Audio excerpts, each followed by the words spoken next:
everybody, I'm nicholefecteau. I am the chairman of the Berwick Planning Board, and I am also a local real estate agent. And today I am here to talk about cluster developments. You may have heard of cluster developments a lot lately, especially if you're watching our planning board meetings.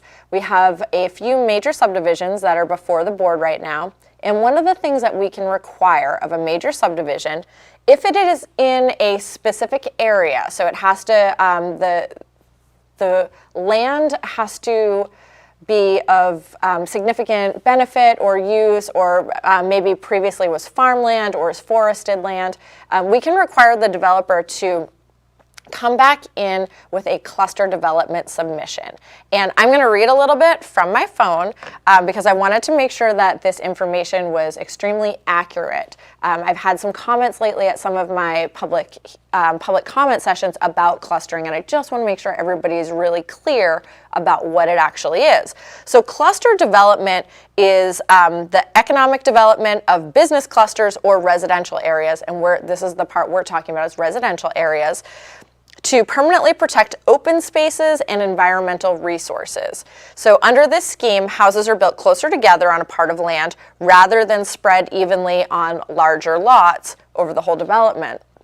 So the theory is that if you have a large tract of land, instead of, I'm sure there's going to be a graphic, because I'm going to send it to Terry after this, what I'm referring to, but instead of spreading out 10 houses on this big parcel of land, cluster development is not increasing the density, but basically allowing for smaller lot sizes in that zone to cluster the houses in a smaller area and preserving the open space.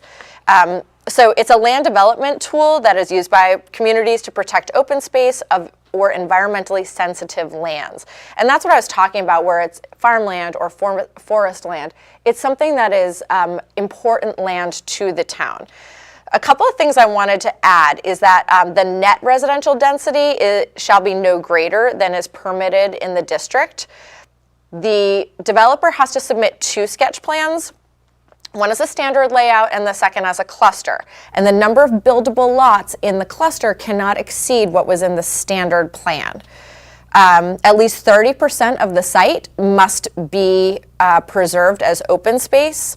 No individual lot or dwelling unit shall have direct vehicular access onto a public existing road at the time of development. So that's an important one too. And then cluster developments shall meet all the requirements of the subdivision regulations of the town of Berwick and other applicable town ordinances. And all of those are really important. So a cluster is really to preserve open space and preserve that rural feel, which has been the town is aware that that is what the people of the town would like, is to preserve that open feel and the open space and land. So that is cluster development.